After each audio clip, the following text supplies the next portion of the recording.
Hey, babe. Did you know that using a great alternative light source doesn't cost $1 billion or look like a suitcase anymore? Surely that's not true, but if you can give me more information, I'll be inclined to believe you.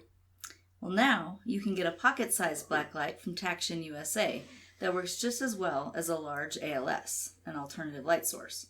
It works so well, you'll never go back to any other ALS. It's lightweight and literally fits in your pocket.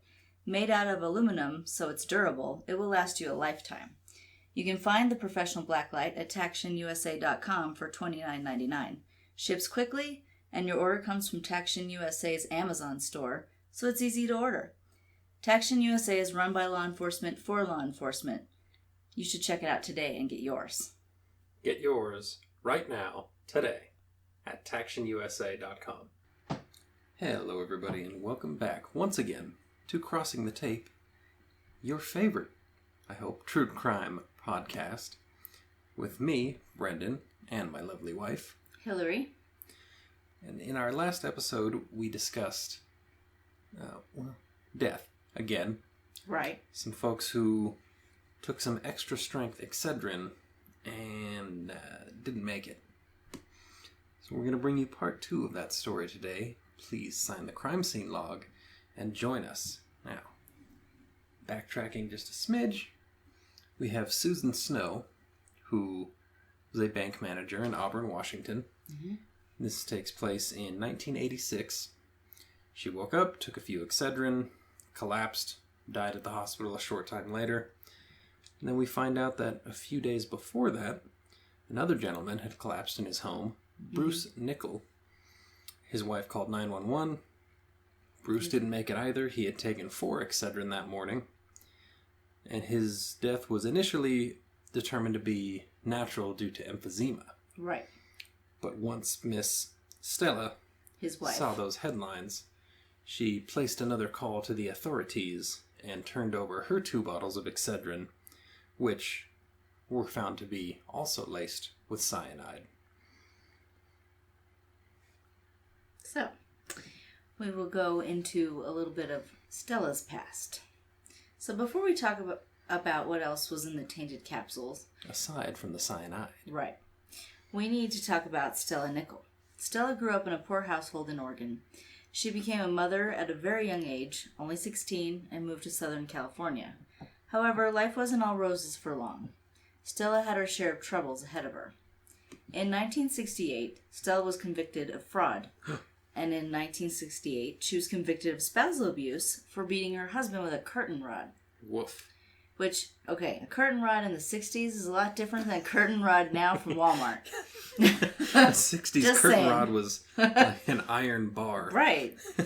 That's like a lead pipe beater. Right. It's not, a little... Anyway. You beat someone with a curtain rod if you're jumping them into a gang. So her crime spree continued when she received 6 months of jail time for forgery in 1971. Her first marriage didn't last long, despite now having a second daughter. So she's a fraudster, a forger, and a curtain rodster. Right. And she served a little time. Uh-huh. So, Stella met Bruce Nickel in 1974 and married him in 1976. He was a heavy equipment operator who abused alcohol. This was no issue for her, as she continued enjoying hitting the bars as well. So, what I read is she liked to party. Yeah.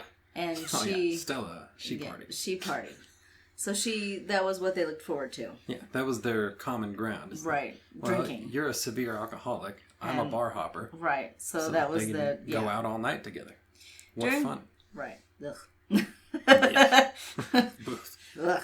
Drinking outside the house? No. Ugh. No. During their marriage that lasted a decade, Bruce went to drug rehab and decided to give up booze altogether. Stella later mentioned that Bruce was now boring to be around. And since Stella could no longer party with her husband, she began taking night shift positions at her security screener job at the Tacoma International Airport. But she still liked to go out at night? Well, when I read that research, it struck me as odd. Because I'm like, okay, I understand her need to get out of the house if that's her routine, is to booze and go party, and she gets out of the house. I'm like, so you go from that to, I'm going to take extra shifts at my security job at the airport. I mean... Yeah, but she just didn't want to be at home with her lame-o, sober husband. I guess. With that bum that doesn't drink anymore. That's trying to better himself. So she was looking for any way out. But it just seemed like why work? An extreme. Take an exercise class if you want. Right. Take up a hobby, go on a, Well, I'm just going to work grave shift so I can sleep all day and not be around him. I guess that was the point, but... He must have been a real drag. Yeah. It just struck me as very odd. Yeah. So she also decided to try having an aquarium at home, which also struck me as odd because, I mean, I don't see that as a hobby, okay? I mean, I know there's those shows that have, the aquarium for the stars and they're, thousands of dollars worth of aquariums. I guess you could dedicate a lot of time to them. I mean, I've only had a turtle, so they have a terrarium and it's a bit different and it's very simple. But yeah, it's not like painting or putting together a 5,000 piece puzzle where you can spend hours. I'm doing a puzzle. I'm gonna do this painting. You get the paint by numbers like I just ordered. Yeah. Woof. You get yeah, it's a big one. But you get the fish. You make sure it's clean. You feed them. What else? I mean, a dog would have been more. You can train them. Right. You can go for a walk. You can take them around the park. And actually, you can train a turtle better than that too. I've never seen a turtle walk around the park. Oh, okay. You just don't know. That's why we need a turtle. Mm-hmm. So, her aquarium fetish, if you will, kicked in because I guess that was as much fun as binge drinking. It's got to replace something. At this point in their marriage, it seemed like things were falling apart. And now that Stella thought her husband was boring, she didn't spend as much time at home. So, in the summer of 1986, while they were residing in Washington State, Bruce came home with a headache. He took 4 extra-strength Excedrins and then collapsed a few minutes later. Now, in my experience, Excedrin is not supposed to do that. It's supposed to be caffeinated. It's supposed to wake you up, extra strength are full of caffeine to kick that headache out quickly. You're right. So, and then the acetaminophen to kind of relax it away or whatever. So he had the opposite effect, and he was taken to the hospital where he died. And medical staff tried to treat him, but nothing helped. So Bruce died from emphysema, is what they said. Stella came forward a few days after the death of Sue Snow and told law enforcement that her husband had died suddenly after taking the pills. Apparently, at the time, she did not make the connection, but after seeing the headlines, she realized what happened to her beloved, boring husband. Bruce's body was re-examined, and it was discovered he, too, had been poisoned with cyanide, which the initial autopsy missed. So we talked about Sue Snow's death, the bitter almonds. But that's my thing. Apparently they didn't catch that. Did they not run toxicology in the 80s? I didn't look it up. I should have. Yeah, I don't know. I don't know because why cyanide. I mean, I don't know what sort of battery of tests they do for a guy who collapsed after taking headache pills. I believe that's traceable, though. Yes. Unless I'm incorrect. Because in Sue Snow's, they smelled it and then tested her for cyanide. The smell is the big thing. So maybe if they didn't have reason to believe there was cyanide, there wasn't a specific test done for poison. But there still should have been something. But in today's day and age and in our profession, the autopsies I have been to for, victims of cases I have worked, I observe the autopsy, ask any questions with the coroner, and then later there is a toxicology test run. Mm-hmm. And each vital organ is tested. Yeah, and they get a breakdown of... You get a breakdown later, a big report. THC. Right. Alcohol, so whatever. I wonder if that just wasn't done then, unless they suspected something. I don't know. It's something we're going to look up. Yeah. Yeah, it may be that they didn't at the time test for those specific things unless there was a reason to believe that was the case. Yeah. Because when they re-examined him, cyanide. Right. So during their analysis, the FBI crime lab discovered a green substance along with the cyanide, and it turned out to be algae destroyer, a substance called algicide. Mm-hmm. Something you might find in the home of a home aquarium enthusiast, as we said. That was her new hobby. Wow. It couldn't be her. Well, maybe. In order to cover all their bases, the FBI asked Paul Webking, the husband of the late Susan Snow, and Stella Nickel to submit to a polygraph test. Paul did so willingly and passed, effectively eliminating him as a suspect for the poisonings. And there was heavy speculation on him. Right. Everything seemed to add up. Yeah. Like, oh, he purposely killed her because she's going to end their marriage after he's cheating, and he took the same pills, not poisoned. Right. But he passed the polygraph, flying colors. So, interestingly, Stella refused, which, in my experience, is a big red flag. Now, you can't use that as guilt. You can't use that against them in court. But yes, when someone says, I'm not taking a lie detector. Yeah, if they blatantly refuse, it's usually, there's something to it. Yeah. It definitely, even if it's totally innocent and they really just don't want to, it makes it seem to the average person they're hiding something. Right. So she refused, citing excessive nervousness as a result of her renewed drinking habit. Well. As the FBI did a bit more digging on her, they discovered a $76,000 life insurance policy in Bruce's name, which would pay an additional $100,000 if his death was accidental rather than natural.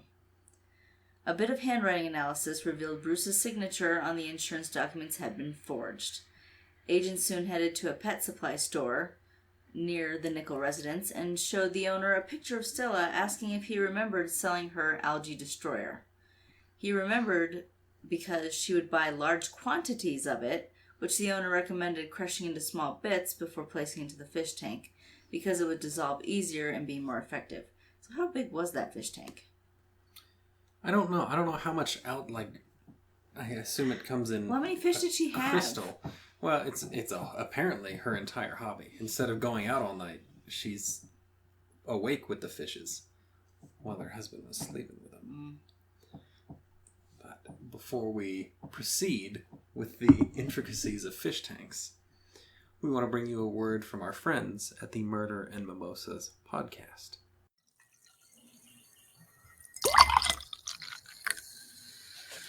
Welcome to Murder and Mimosas.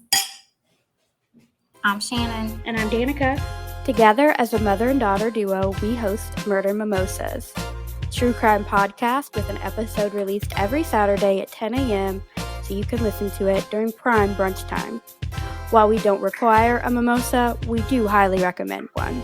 All of our episodes are cases that we found really interesting or just really stuck with us because we hope they'll do the same for you. You can listen to us on Spotify, Apple Podcast, or wherever you listen to your podcasts. So pieces were falling into place, and the FBI had a theory. Stella poisoned her husband with cyanide, which she crushed into powder using the same bowl she crushed up her algae destroyer. She, of course, didn't clean the bowl between crushing the different substances, because, what the hell, it's poison anyway. Yeah, I remember a comedian mentioning, did you know they sterilize the needle before they give you a lethal injection? Really? Like, well, that makes sense. It's, but humane.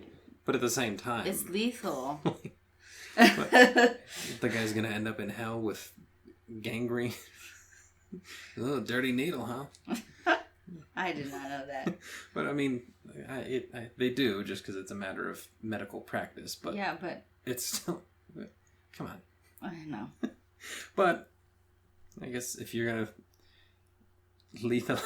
if you're gonna execute someone, well, okay, everything needs to be humane, done the right way. The organizational person in me starts overthinking. What are we wasting the alcohol for? No, I'm thinking, was she a dirty person that she crushed?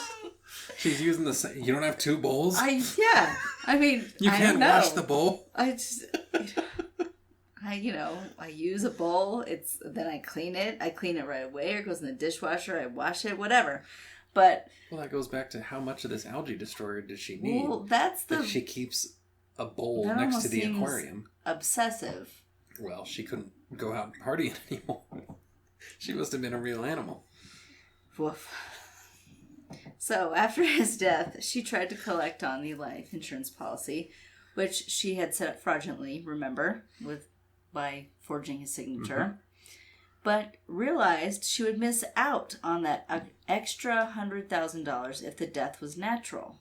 So she then purchased additional bottles of Excedrin, poisoned them as well, snuck them onto store shelves, and waited for someone else to die before she had the revelation, finger quotes, that her husband had been poisoned, as well as conveniently making his death accidental. What kind of person is that? Killing her spouse for insurance money is a tale as old as time. Right. It's so awful people have done that. It's not good. But you're going to set up a total stranger who's completely innocent. And you know what? It's only $100,000. That was $100,000 more than she had. Well, I mean, it's not like we're talking about 100 million. Millions, yes. I mean, no matter what the amount, it's not right. Not that we're putting a price on this kind of thing. No. But it seems minuscule in the grand scheme of things, is what I'm trying to say. Here's what drove me nuts. Okay. She got away with it perfectly until she went that far. Well, they listed the death as emphysema. They had no idea he'd been poisoned by cyanide. So he was all clean. She had $76,000 from the life insurance policy. She killed him, no problem. It was the old, greed. The sin. It was greed. Yeah.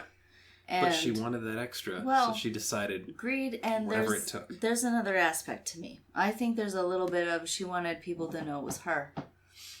Or get some credit for it. Because she's going... Yeah. She didn't like that. She wanted the fame. She's going into the public, poisoning these people. Right. So to me, it's not just the money, because we're talking a difference. I mean, it's still a significant amount, especially for the 80s. But I don't think she liked... Now, this is me being speculative, but I do have a bit of training. I don't think she liked... not being known. Yes. So usually if a criminal opens their mouth when they got away with it, it's because they want to be known. Yeah. They feel they're so giddy. They're so giddy that they want people to know that they got away with it, and that's where they shoot themselves in the foot. I did it and no one knew. But that's exactly she poisoned him with a traceable poison. Right. She didn't even take it wasn't noticed. Well, yeah. She didn't even try to conceal it. It wasn't something that is concealable. Masked as some other substance. Or he didn't burn in a fire where there's no trace because everything is messed up, you know. Right. She poisoned him with something that could be tested for, and it was just a stroke of luck that didn't come up in the initial autopsy. Right. So she would have gotten the smaller life insurance settlement, and no one ever would have known, ever would have known that she poisoned him. It worked better than she could have expected. But she was a monster. And she wanted that moolah. Well, and it just shows that she's a horrible person. Well, yes. Well, how big is this aquarium? That's still what I want to know. But... wasn't big enough for him to sleep with the fishes, I guess. But. No. So, when she turned over her 2 Excedrin bottles, she claimed to purchase them at different stores at different times. The odds of her separately purchasing 2 of only 5 contaminated bottles were slim at best. So that was her other mistake. Yeah. If she kept it to, he took them from this bottle, would have been easy peasy. But she said 2... and different stores. Yeah, one, who's buying that much Excedrin? Right. Wait until one bottle gets low, buy a second bottle. Well, they come in 2-packs sometimes. But I don't know if they did bought then. Them separate. They do now. You can get a family pack, but she buys them separate. The cops, after all the recalls, there were only 5 total. Right. That's still too many when it comes to cyanide. Well, it's too many. But it's not a lot in the grand scheme. And they were in different places. If this was a big plot, big major plot. Yeah. To just randomly kill a bunch of people. Like the Chicago. It seems there would have been more. Yes, like the Chicago ibuprofen one. Tylenol. Oh, right. Also extra strength. But with this and 2 different places, it's kind of like she thought, well, two different places would make it fare better. It would Make cast it seem like everybody's getting right, poisoned. but it actually made them hone in on her because there's two different places. Yeah, really, you alone. Only a few other Right. people bought a bottle from somewhere, but you happened to buy two from one place, one from Right. another. She was trying too hard to sell the story, Right. and blew it. She started overthinking. So they had the who and the how, but still had more questions about the why. And in November of 1986, Stella finally decided to consent to a polygraph, which she failed. And though they had much evidence against her, it was not enough to arrest her just yet. So in 1987, Stella's daughter Cindy, now an adult, was brought in for questioning, and she held nothing back. She explained that her mother often talked about how mundane life with Bruce had become, and she wanted to go out and party and meet new people and perhaps look for new romantic interests. She still had some youth left in her and couldn't stand to pour any more effort into the average life with Bruce. How old was she then?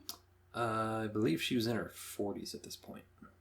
Okay, I'm in my 30s, and the party life You sounds don't party. horrible. Ugh. It sounds like the worst thing on earth. I guess, some people, that's how they live their lives. But man, you want to be 55 years old, going bar to bar, Ugh, looking for a date and a good time. Just settle down. you did. When you turn 22, just hang it up.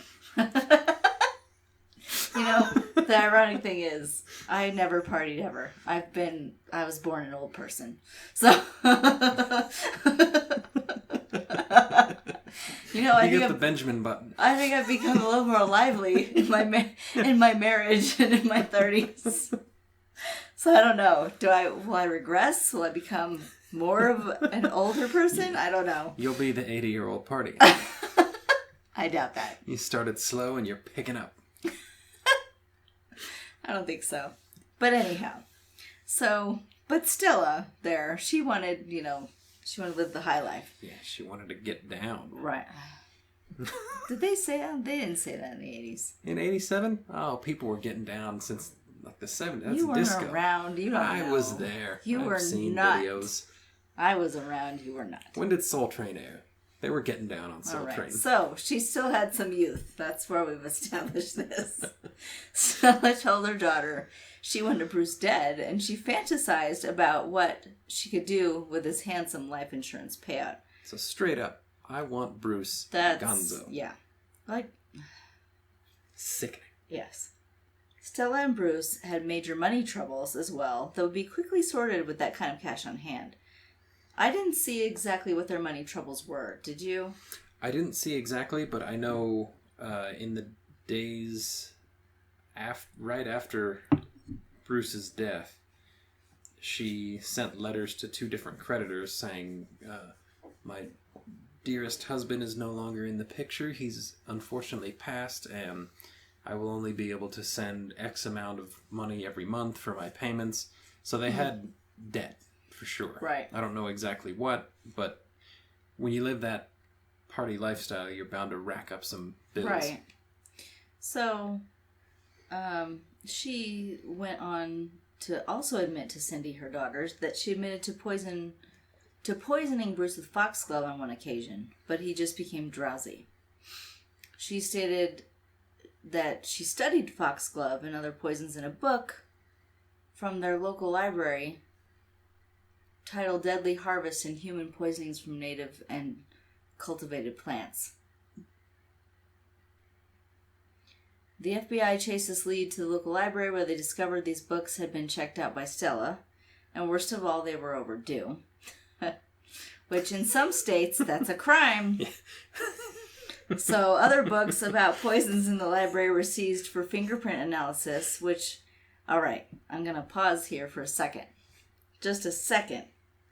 They were seized from the library. Yeah. How many fingerprint... Okay, now, library books, I haven't been to the library in a long time. I don't think too many people are reading Deadly Harvest. But, okay, you know the library, at least before, I don't know now, I haven't been in a long time, they have the plastic covers on everything. Yeah. Do you know how many fingerprint Oh, I'm sure those how things are how nasty they're. I with mean, fingerprints. I remember before I was into anything law enforcement related, I'd get a book. I'm like, man, this thing is dirty, you know. So I'm thinking like, but they found her prints on several pages covering cyanide. So did they ruin that book? Oh, probably. Nothing said it was a first edition. I'm sure it was Because a flimsy for paper, reprint. you can't use powder. No. You have to use chemicals, and they turn the fingerprints purple. It's going to ruin And the the book. page, yeah. Right. Or somewhere in Washington, there's a library with some stained up books that Right. are true crime history pieces now. Right. So all of this information was brought before a grand jury. So the grand jury is different than... Now, before I got into all this, I always thought grand jury was grand. It was like the big... It sounds bigger. Yes. And my mother and I For have had major this discussion. crimes, you Like, go before the oh, it's grand. grand jury. It's this big ordeal. It is They all not. have powdered wigs. It is not. No. Hey, we should do that. People might actually pay Show up attention. for jury duty with powdered wigs. No, the judges.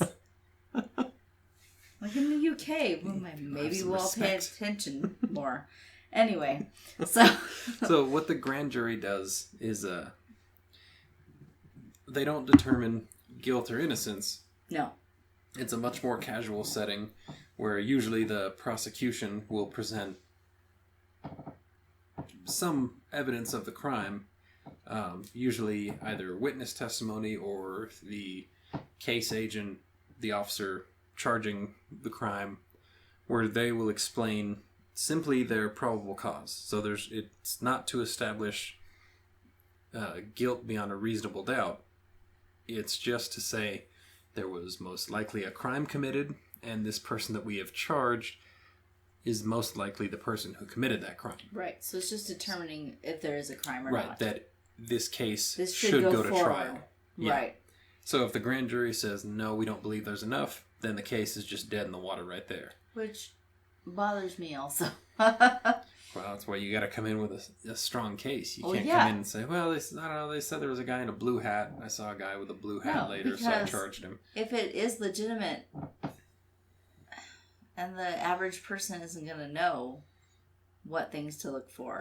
True, but the probable cause is a pretty low bar. True. That is true. If they come in and say, we found a person stabbed to death, and This person was seen we found a exiting guy the with home. a bloody gray Yeah. shirt a block away. Okay. And then once it actually goes to trial is when we'll get Right. DNA evidence and fingerprints and experts and so on. Right. So, The grand jury indicted her yes. after her fingerprints were found in the book, plus everything else. Right. In December of 1987, that happened, and she was convicted after her criminal trial in May of 1988. She was guilty of 5 counts of product tampering and for the deaths of Bruce Nickel, her husband, and Susan Snow. Stella Nickel was sentenced to 2 90-year terms and 3 10-year terms, all running concurrently. She's eligible for release in 2040 if she lives to that ripe old age of 96. Yeah. Stella's get-rich-quick scheme was reckless and deadly, and it blew up in her face. However, her daughter collected a $250,000 reward for proving information which led to the arrest and conviction of her mother, so in the end, her plan accidentally worked. Yeah, it ended up putting a lot of money in the pocket of her daughter. One of the daughters, though. Yes. What happened Yeah, to the one. other one? That I'm not sure. She never came up. Right. Only one daughter came up, and it was the one who said, hey, yeah, my mom told me all the time she wanted to kill her husband. So, it's wild to me. The extreme she would go for what? What was the difference in, less to than make 30,000? To make an extra $100,000. So But but she got, it was extra. It was an extra 100. So But she still. would have gotten a total of 176. But that's not, But she didn't want to settle for just 76,000. I don't And go understand. back to party. I I don't think we will. That's not our kind of lifestyle. No, but I don't understand the mindset, is what No. I'm trying to say. putting other people's lives in danger just for personal gain when the personal gain isn't even that. No. It's not a huge stand gain. To make an average household income in the U.S. for 1 year. Well, is what now, you stand to have a bonus. Yeah, it was then it was lower different. then, yeah. I mean, it was then that was more money. But now all I that think aside, the median income is about $70,000. So if that was today's cash, maybe she's got a year and a half of living an average lifestyle. Right. She's going to murder someone for that? Someone that she at some point loved and married? Well, we don't know if she did. That's true. He just liked to party. Right. And she did too. The $250,000 reward was, it wasn't from the police, it was from other, and I think Excedrin too, but drug manufacturing companies who all pitched in. Okay. Because they were all kind of in a negative light. So all these different companies threw in some cash to entice someone into talking. So her daughter ended up being the one that got that pretty hefty sum. Yeah. That is way more than you get for killing your husband, apparently. Right. So. The depravity. I know. That, it worked, but I could get another $100,000 if they find the poison. Right. So I gotta risk but that's many other people's lives. But that's how people get caught.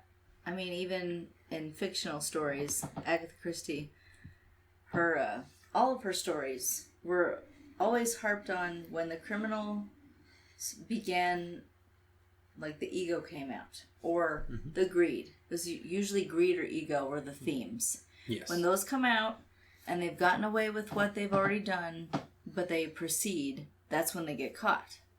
And there's a ton of truth to that. Mm-hmm. Like criminals who return to the scene of the crime and then they put themselves in a position where then they're looked at. Or criminals who insert themselves. There's been serial killers who kill and then they watch on the sidelines and then they don't like the direction the investigation's going. So they interject themselves. They start sending anonymous letters or whatever, right. Taunting police, and or then however. or even them. I forget who, but there have been a few that it's them, and they're just taunting, and they're blatant about it because they think the police don't have enough. So it's a bit of egotism and it's greed both. Yeah, but so Susan's sister came very close to taking some of the same pills. And Paul took 2 that morning, and they just happened to be some that weren't poison. Right. He was just as much at risk. So that could have been 3 people dead. Mm-hmm. The other 2 bottles, who knows how many family members would have taken. Yeah. So, I think one of the bottles, I don't know if it was her standard for everyone, but there were 9 out of 60 was that the ratio? Were poisoned, at least in one of them. Mm-hmm. So if that was her standard across the board, she figured that was enough to, before too long, somebody will take one. Right. That could have been, another 20 people dead. And what I think is also interesting is that the sister pointed out that capsules were strange. Yeah, that after the Tylenol thing, everybody was weary about capsules. Mm-hmm. They went with tablets. Right. But then she noticed, well, I guess Paul's buying capsules now. And after everything came out about the poisoning, I bet he poisoned her with those capsules. Mm-hmm. But no. It was just some other lady who was trying to make $100,000. Right. I believe that's all we've got on Stella Nickel, the lethal lady. Mm-hmm. And kind of crazy. Party a little too hard. I don't think kinda is the term. Yeah, she flew a little close to the sun there. I just don't understand. She got away with it. Initially, it worked too well, and then she decided to make a big fuss and got herself in some trouble. I'm glad she did. Yeah. It's better this way. Well, yeah. Justice was served. Yes. And that's what we like. Yes. Here on Crossing the Tape. And until next time, with more justice, or not, I'm Brendan. And I'm Hillary. So long. Stay safe. Wait, don't leave yet. We have one more thing. If you are looking for a career change or to expand your knowledge in an already established one, look no further than the National Investigative Training Academy. The National Investigative Training Academy, or NITA, N-I-T-A, has well over 100 courses with 70 professional development ones alone. NITA is constantly adding to their course catalog, and courses are focused on private investigation and security fields. Whether you would like to become a private investigator or you need continuing education for your investigative or security career, the National Investigative Training Academy is for you. All courses offered are 100% online and do at your own pace. Once completed, you will receive a certificate in that course. Sign up today at investigativeacademy.com. Make sure when you sign up for your courses, you mention we sent you there. We encourage you to get the best investigative and security training possible today. When you sign up, mention our brand ambassador code, BA2367. That's BA2367, and you can find those courses at investigativeacademy.com. Look for links in our show notes as well.